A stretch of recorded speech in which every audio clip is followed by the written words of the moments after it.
Now, I'm not going to fully gut it. I'm just going to start snipping out all the additions, all the modded stuff, all the non-factory stuff, because I think most of that we can do better anyway. And remove the valve socket, remove this rotary switch, some of the pots. I just want to check the values are correct on all the pots. We'll do all the stuff up the mains end there, all the impedance switch and mains selector switch stuff. Just make everything look a lot prettier, and the replaced filter caps, all the wiring. We'll just clean up anything we can along the way.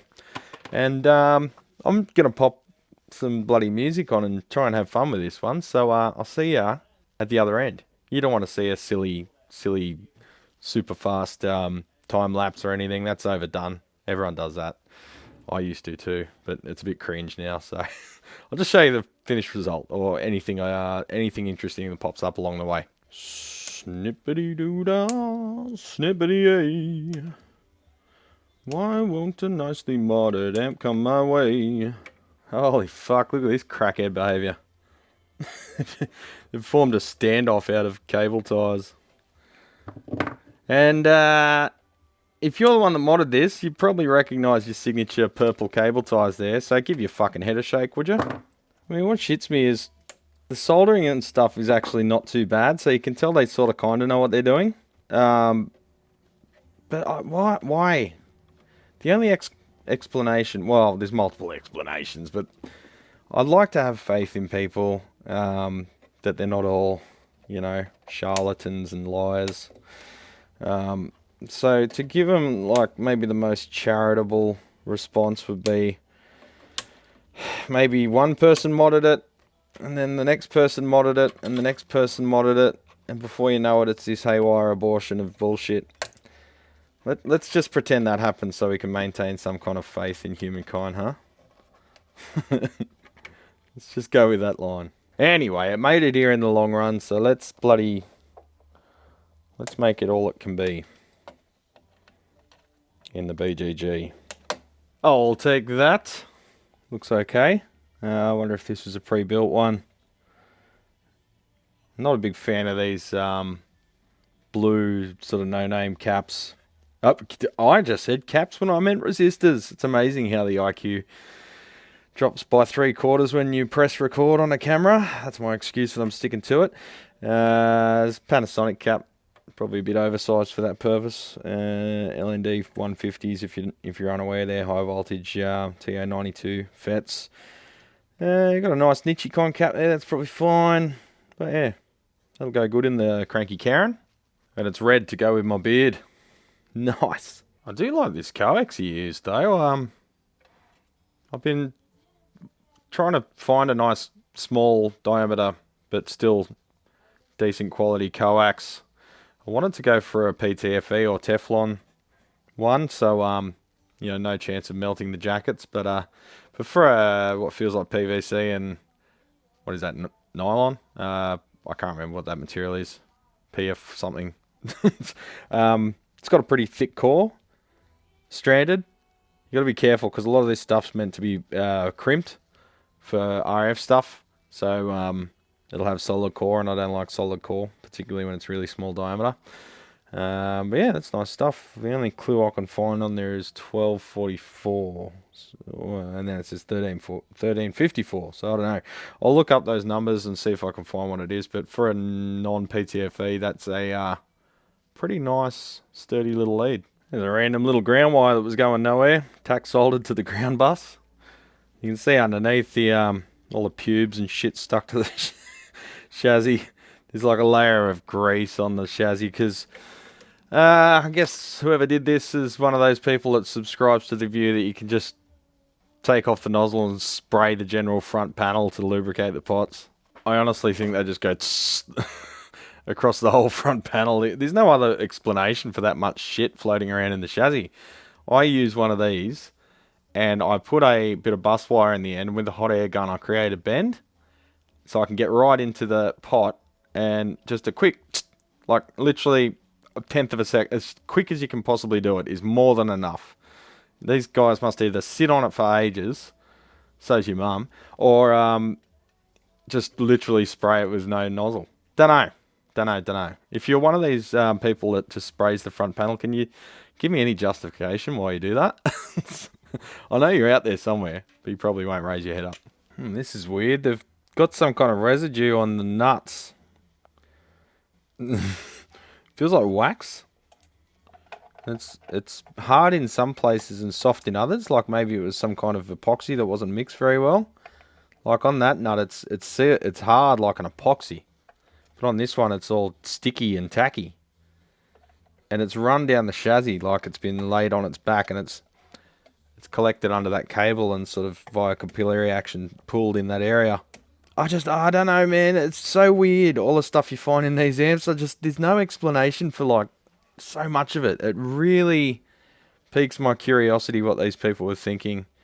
Like, it looks like earwax used to lock a nut, slathered on the nuts. And then over here they got what looks like white paint. Actually, I think that's it's not. I don't think it's not silicon. Ugh, I got the earwax on my fingers. It's not silicon. It's like cork, like you use for like no more gaps. Because it's got the consistency of a minty. You know, the mint lolly that we have here in Australia. I don't know if you even have them over there in the States. Just weird, dude. It's all the residue, and this is what makes me want to just pull everything and clean the chassis, because there's just this grime and slime on everything. Yeah, let's do it. I'll pull the pots out, we'll just flip the board up and just clean underneath, because this is disgusting. Friggin' biohazard, mate. I'm mutating as we speak. Oh, yay. Often when you get weird crackhead modded amps like this, you get stuff like this as well. They've clearly tried to undo that set screw and reamed it out in the process. So now I'll have to either try and drill that screw out or crush the entire knob. Just a knob crushing affair to get that knob off. I could just desolder everything and leave it on, but I don't like leaving stuff like this. I want it to be in a good state where it's serviceable in the future without having to... I don't want to kick the can down the road to the next tech, is what I'm trying to say. I want to be the one that nips the problems in the bud. Alright, a bit messy, but we've found a center. I think we're going to sacrifice the knob in the process, but these are all replacements anyway. So we should be able to get that off without too much trouble.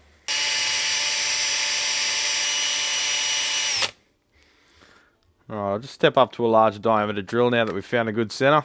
Preferably one that's not blunt as my demeanor.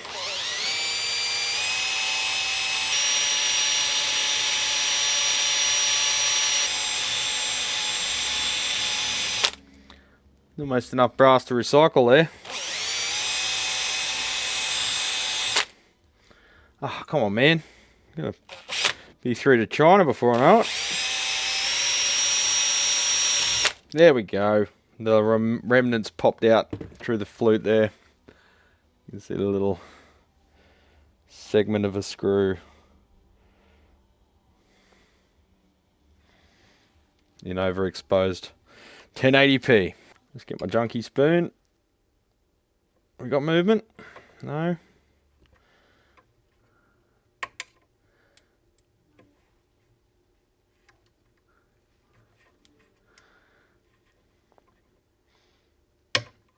Ah, there we go.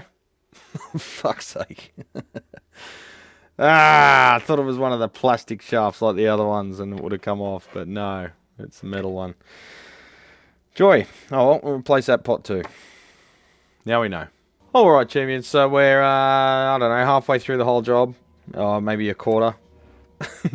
And lifted the board, had a look underneath. There's a bunch of rip pads and stuff from previous techs. Same old story, you know, nothing special, no surprises there. There's a lot of scratchiness from them fumbling around with the soldering iron. Probably didn't remove the pots to try and lift it, and we're trying to work under an angle. You've sort of got to commit in these ones and lift the board properly.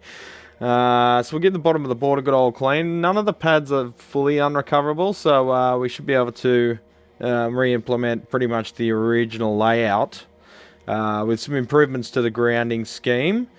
maybe clean up the wiring a little bit. There's some wires that are unnecessarily long or routed a bit crazy. So we'll see if we can clean it up and not introduce any problematic crosstalk in the process. Down there we've got the replaced filter caps, but they're very loose, quite easy to push up and down. So that would cause big problems if there was a bit of pressure on the outside of the cap there, and it would push up and then touch the circuit board and short things out to one of the high voltage rails. So we'll tighten that up. All the grounds, I'm not happy with how they do them from the factory, and I'm not happy. I'm particularly not happy now that they've got 30, 40 years of corrosion on them and gunk and sprayed stuff and all sorts of crap. But these wires are all melted and, you know, holding on by a couple of strands anyway from the previous tech. So we'll redo all the grounds, and I'll show you how I like to do the eyelets, two different methods. Down here near the impedance and voltage switches, I've just removed everything to see what's underneath, and we've got to replace them anyway, which is another problem that we'll come to momentarily.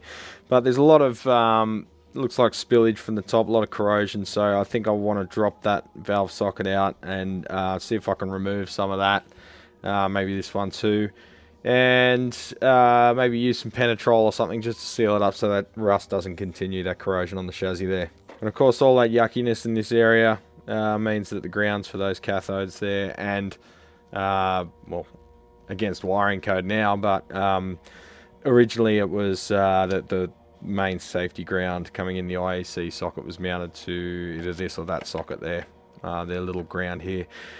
I can run the cathodes to the ground there, but I prefer to do a bit more of an optimized ground scheme, keep some more return currents off the chassis, just run a wire and then link that up to the reservoir ground, reservoir cap ground, and try and optimize the ground scheme a little bit. Now these sockets do look pretty gross, but we'll see how they clean up with a couple of flushes of alcohol and a good old scrub.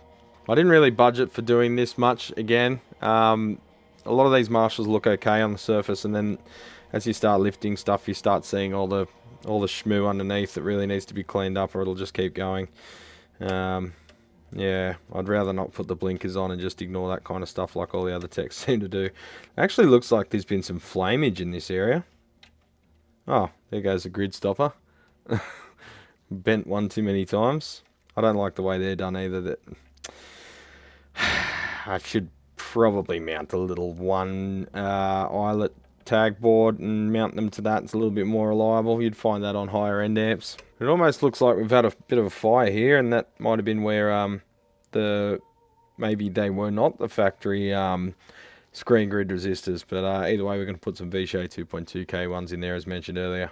Now again, down here I've removed the factory eyelets to clean the chassis underneath. They're all corroded and got all sorts of residues and shit underneath. I don't know how the amps get so manky, man. It's like every time I work on one of these amps there's a big pile of dust left on the bench afterwards of just crap.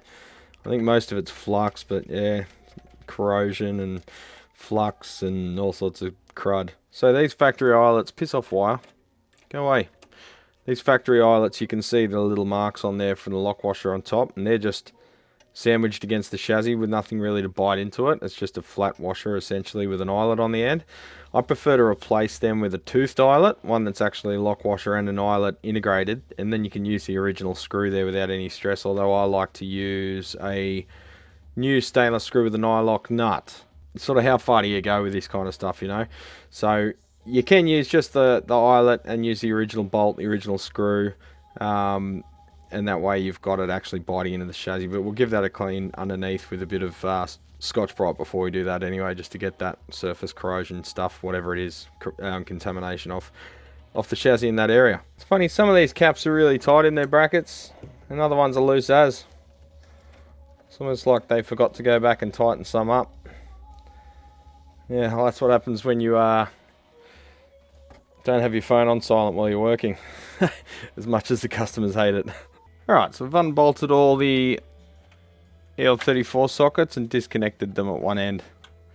They can all come out, sort of swing out of the way. And we can give them a clean in isolation. I'll see if I can teabag them into a container with alcohol in them, and we can work on this area of the chassis from inside and out. Alright champions, we gave them a teabag in some isopropyl and they cleaned up a bit, but that ceramic's still holding onto a bit of dirt, so I hope it doesn't have like embedded moisture or any leakage issues. Generally, the ceramic sockets are like okay from that point of view, but just not machined very well. However, these look like they've got a bit of a tighter tolerance than usual, so we'll just see if they tension up. Hopefully we don't need to replace them too, because this is how jobs blow out in terms of part and time cost. So we cleaned up all the loose corrosion in this area. I've got some bare metal exposed there. Well, it's all bare metal, but some unplated metal, non-passivated metal from where the corrosion was. So I'm going to try some of this. We've used it in the past on some vintage radios and stuff. And it works really well for if you can't remove every skerrick of rust and like replate or paint the thing. You can apply a couple of coats of that with a rag, build it up a bit, and that tends to protect it long term and sort of soaks into the rust and passivates it internally. And you can see here I've just put a bit of masking tape where all the grounding points are going to be, because obviously we want that to be bare metal.